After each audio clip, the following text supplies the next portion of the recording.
Hello friends, आप सभी का स्वागत है हमारे यूट्यूब चैनल विजार्ड क्लासेस पर। दोस्तों, ये क्लास जो है ना, ये जीके जीएस का क्लास है और इसी में जो है करंट अफेयर्स को भी इंक्लूड किए हुए हैं ताकि करंट अफेयर्स का भी आप लोग का क्विज होता रहे। ठीक है, तो चलिए स्टार्ट करते हैं। पहला क्वेश्चन है, भारत में फाइनेंशियल ईयर 2026 के लिए निजी क्षेत्र पूंजीगत व्यय कैपेक्स के लिए आरबीआई द्वारा अनुमानित वृद्धि दर क्या है? तो 21.5%। आरबीआई के लेख के अनुसार फाइनेंशियल ईयर 2026 में निजी क्षेत्र का कैपेक्स लगभग कितनी राशि तक पहुंचने का अनुमान है? तो 2.67 लाख करोड़। आरबीआई ने फाइनेंशियल ईयर 2026 के लिए निजी कैपेक्स में वृद्धि के लिए किन क्षेत्रों को अग्रणी बताया है? तो इंफ्रास्ट्रक्चर और पावर को। जिन्हें रिपीटेशन चाहिए वो वीडियो को दोबारा देख सकते हैं दोस्तों, ठीक है, क्योंकि 100 क्वेश्चन है। हम एक क्वेश्चन को 2-3 बार रिपीट करेंगे तो सेशन 1 घंटा का हो जाएगा। इसलिए जो है जिन्हें दोबारा देखना हो वीडियो को प्ले करके देख सकते हैं, रिप्ले करके। अब है अंतर्राष्ट्रीय तिथि रेखा के बारे में निम्नलिखित में से कौन से कथन सही हैं? तो यह लगभग 180 डिग्री देशांतर के साथ हैं। यह देशों और द्वीपों से बचने के लिए टेढ़ी मेढ़ी है। यह तिथि परिवर्तन निर्धारित करती है। भारत सरकार ने बीमा क्षेत्र में एफडीआई सीमा कितने प्रतिशत तक बढ़ाने का जारी किया है? तो यह हो जाएगा दोस्तों 100%। वर्ष 2025 में कौन सी भारतीय गैर लाभकारी संस्था पहली बार रेमन मैगसेसे पुरस्कार प्राप्त करने वाली बनी है? तो एजुकेट गर्ल्स। एजुकेट गर्ल्स को 2025 का रेमन मैगसेसे पुरस्कार किस कारण से दिया गया है? तो लड़कियों की शिक्षा, विशेषकर स्कूली शिक्षा से वंचित लड़कियों के लिए। मकर रेखा किस गोलार्ध में स्थित है? तो दक्षिणी गोलार्ध में। ठीक है, स्टैटिक क्वेश्चन भी है, करंट अफेयर्स का भी क्वेश्चन है। समान देशांतर वाले स्थानों को जोड़ने वाली रेखा को क्या कहा जाता है? तो मध्याह्न रेखा कहा जाता है। पृथ्वी को कुल कितने समय क्षेत्रों में बांटा गया है? तो यह हो जाएगा 24। युद्ध कौशल 3.0 अभ्यास भारतीय सेना द्वारा कहां आयोजित किया गया था? तो कामेंग क्षेत्र, अरुणाचल प्रदेश में। युद्ध कौशल 3.0 का एक उद्देश्य सेना की किस प्रकार की स्थिति में तैयारी को मान्य करना था?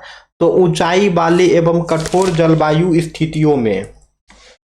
भारत के किन राज्यों से कर्क रेखा गुजरती है? तो गुजरात से, मध्य प्रदेश से और पश्चिम बंगाल से। भारत 82.5 डिग्री पूर्व और ग्रीनविच 0 डिग्री के बीच लगभग कितना समय अंतर है? तो यह हो जाएगा 5 घंटा 30 मिनट आगे। आर्कटिक वृत्त किस अक्षांश पर स्थित है? तो 86.5 डिग्री नॉर्थ पे। निम्नलिखित में से कौन सा क्षेत्र जो है पूरे वर्ष सर्वाधिक सूर्य प्रकाश प्राप्त करता है? तो उष्ण कटिबंध यानी कि टॉरिड जोन। निम्नलिखित में से कौन से सही सुमिलित हैं? तो 23.5 degree north Tropic of Cancer, 23.5 degree south Tropic of Capricorn, 66.5 degree north Arctic Circle, 66.5 degree south Antarctic Circle, सभी जो है सही सुमेलित हैं। कौन सी संस्थाओं ने महिलाओं के क्रिकेट को आगे ले जाने के लिए एक महत्वपूर्ण वैश्विक साझेदारी की घोषणा की है? तो यह हो जाएगा आईसीसी और गूगल। भारतीय राष्ट्रीय कांग्रेस की स्थापना किस वर्ष हुई थी? तो वर्ष 1885 में। यूडाइस प्लस 2024 से 25 रिपोर्ट के अनुसार 2024-25 में भारत में स्कूलों में शिक्षकों की संख्या पहली बार किस मील का पत्थर पार कर गई है? तो 1 करोड़। जीपीआई 2025 के अनुसार सिंगापुर को एशिया का सबसे सुरक्षित देश माना गया है और विश्व स्तर पर उसकी रैंक क्या है? तो विश्व में इसकी रैंक जो है 6ठा है। सिंगापुर का 2025 में जीपीआई स्कोर क्या था? तो 1.357। भारतीय राष्ट्रीय कांग्रेस के प्रथम अध्यक्ष कौन थे? तो WC बनर्जी थे। जीपीआई 2025 के अनुसार 163 देशों में भारत की रैंक क्या है? तो 115 है।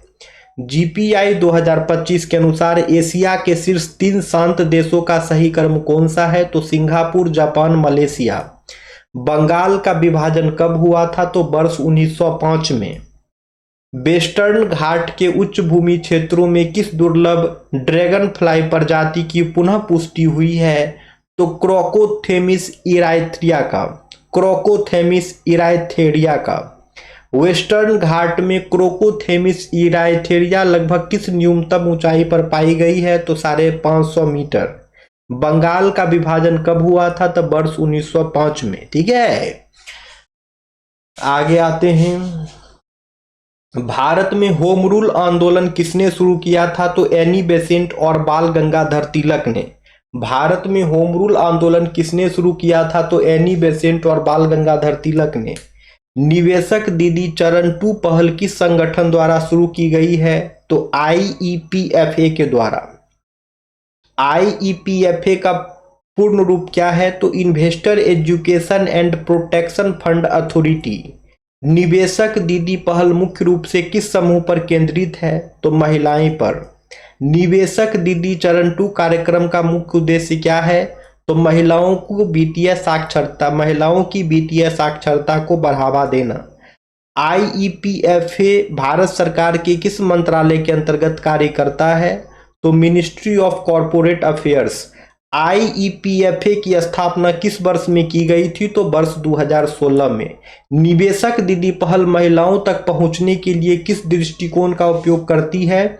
तो प्रशिक्षक को प्रशिक्षित करने की पद्धति। निवेशक दीदी के प्रशिक्षण में निम्नलिखित में से कौन से विषय शामिल हैं? तो इंश्योरेंस, बैंकिंग और इन्वेस्टमेंट। निवेशक दीदी चरण 2 का नारा यह विषय क्या है? तो उसे आर्थिक रूप से सशक्त बनाओ। स्वराज मेरा जन्मसिद्ध अधिकार है और मैं इसे लेकर रहूंगा, यह नारा किसने दिया? तो बाल गंगाधर तिलक ने। एनसीईआरटी ने बाल बाटिका, टीबी और दीक्षा 2.0 किस अवसर पर लॉन्च किया है? तो 65वां स्थापना दिवस के अवसर पे।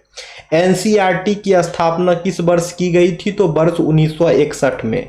एनसीईआरटी का फुल फॉर्म क्या है? तो national council of educational research and training.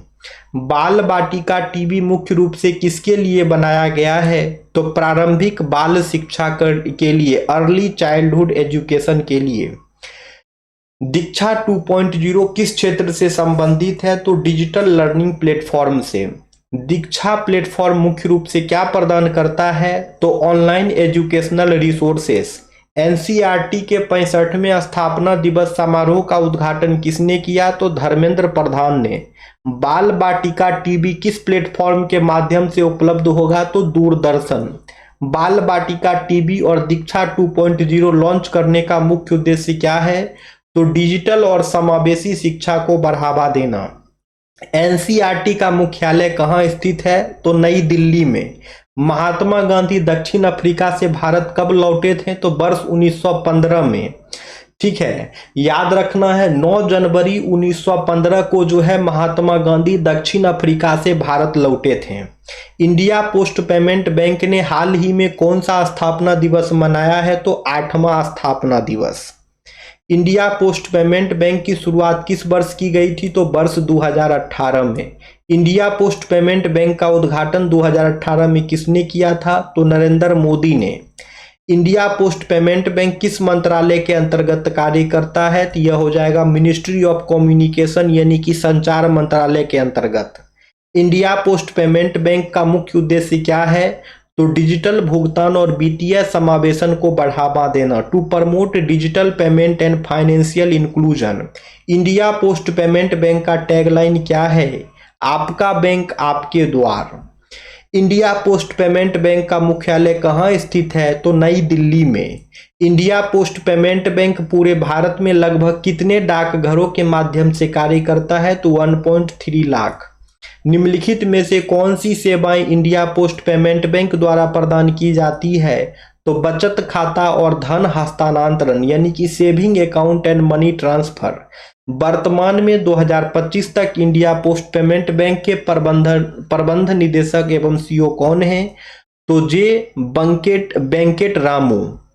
Jallianwala Bagh हत्याकांड किस वर्ष हुआ था? तो वर्ष 1919 में। अगस्त 2025 में भारत का सकल जीएसटी संग्रहण कितना रहा है? तो 1.86 लाख करोड़। भारत में जीएसटी किस तारीख से लागू किया गया था? तो 1 जुलाई 2017 से। जीएसटी का फुल फॉर्म क्या है? तो goods and services tax. GST किस प्रकार की कर प्रणाली है? तो एक अप्रत्यक्ष कर है, यानी कि इनडायरेक्ट टैक्स है। भारत के मासिक जीएसटी संग्रहण का डेटा कौन जारी करता है? तो मिनिस्ट्री ऑफ फाइनेंस, वित्त मंत्रालय। निम्नलिखित में से कौन से घटक भारत में जीएसटी के अंतर्गत आते हैं? तो सीजीएसटी, एसजीएसटी, आईजीएसटी। अगस्त 2025 में किस भारतीय राज्य ने सबसे अधिक जीएसटी वृद्धि दर्ज की है? तो महाराष्ट्र। अगस्त 2025 के लिए जीएसटी संग्रहण में वर्ष वृद्धि दर क्या रही है? तो लगभग 12%। जीएसटी प्रणाली में सीजीएसटी का फुल फॉर्म क्या है? तो central goods and services tax. Bharat में जीएसटी परिषद का संचालन कौन करता है? तो केंद्रीय वित्त मंत्री। भारत में जीएसटी को किस संवैधानिक संशोधन द्वारा जो है लागू किया गया था? तो 101वां संविधान संशोधन के द्वारा। संसद में जीएसटी अधिनियम किस वर्ष पारित किया गया था? तो वर्ष 2016 में। भारत में जीएसटी किस तारीख से लागू हुआ? तो 1 जुलाई 2017 से। जीएसटी परिषद के अध्यक्ष कौन हैं? तो केंद्रीय वित्त मंत्री हैं। जीएसटी काउंसिल के चेयरपर्सन यानी कि जीएसटी परिषद के अध्यक्ष जो हैं केंद्रीय वित्त मंत्री हैं। भारतीय संविधान का कौन सा अनुच्छेद जो है जीएसटी परिषद से संबंधित है? तो अनुच्छेद 279A। भारत में जीएसटी की दरों की सिफारिश कौन करता है? तो जीएसटी काउंसिल यानी कि जीएसटी परिषद। भारत में अधिकतम जीएसटी दर मानक स्लैब के अनुसार क्या है? तो 28%। निम्नलिखित में से कौन सा वस्तु जो है वर्तमान में जीएसटी से मुक्त है? तो यह हो जाएगा पेट्रोल। जीएसटी के अंतर्गत किस कर को समाप्त किया गया था? तो सर्विस टैक्स यानी कि सेवा कर को। जीएसटी विधेयक को सबसे पहले किस राज्य ने अनुमोदित किया था? तो असम राज्य ने। राज्यों के बीच आपूर्ति पर केंद्र सरकार कौन सा जीएसटी वसूलती है? तो आईजीएसटी। भारत में जीएसटी का मुख्य उद्देश्य क्या है? तो one nation one tax. Bharat में जीएसटी के प्रशासन की देखरेख कौन करता है? तो सीबीआईसी। जालियांवाला बाग हत्याकांड के समय भारत का वायसराय कौन था? तो लॉर्ड चेम्सफोर्ड था। 2025 में भारत के नए महालेख नियंत्रक सीजीए के रूप में किसे नियुक्त किया गया है? तो टीसीए कल्याणी को। टीसीए कल्याणी किस सिविल सेवा कैडर से संबंधित है? तो आईसीएएस। टीसीए कल्याणी ने भारत के नए सीजीए के रूप में किसका स्थान लिया है? तो श्रीमती सोमा राय बर्मन की। महालेखा नियंत्रक सीजीए का मुख्य कार्य क्या है? तो केंद्र सरकार के खातों का संधारण करना। सीजीए का कार्यालय किस मंत्रालय के अंतर्गत कार्य करता है? तो मिनिस्ट्री ऑफ फाइनेंस। सीजीए निम्नलिखित में से किसके प्रमुख लेखा सलाहकार हैं? तो भारत सरकार के। महालेखा नियंत्रक सीजीए का मुख्यालय कहाँ स्थित है? तो नई दिल्ली में। सरकारी लेखा और भुगतान के लिए सीजीए द्वारा कौन सी प्रणाली संचालित की जाती है? तो PFMS, public financial management system. CGA निम्नलिखित में से किसे तैयार करने के लिए जिम्मेदार है? तो केंद्र सरकार के मासिक खाते को। भारत में सीजीए का पद संभालने वाली पहली महिला कौन थी? तो सोमा राय बर्मन थी। कांग्रेस के किस अधिवेशन में पूर्ण स्वराज का प्रस्ताव पारित हुआ था? तो 1929 का लाहौर अधिवेशन। भारत में उच्च न्यायालय के न्यायाधीशों की नियुक्ति का अधिकार किसके पास होता है? तो भारत के राष्ट्रपति। हाल ही में राष्ट्रपति ने किन उच्च न्यायालयों में नए अस्थायी न्यायाधीश नियुक्त किए हैं? तो केरल और इलाहाबाद में। 2025 तक भारत की वर्तमान राष्ट्रपति कौन है? तो द्रौपदी मुर्मू हैं। उच्च न्यायालय के न्यायाधीशों की नियुक्ति के लिए नामों की सिफारिश कौन करता है? तो यह क्वेश्चन आप लोगों का होमवर्क रहा। आगे की मुलाकात कल के क्लासेस में होगी। वीडियो पसंद आए तो वीडियो को लाइक करना है, चैनल पे नए हैं तो चैनल को सब्सक्राइब करना है। दोस्तों ये जो क्विज की क्लासेस है ये रेगुलर चलती है, आप लोग इससे जुड़ सकते हैं। चलिए मिलते हैं फिर कल की क्लास में। Thank you friend, thank you everyone.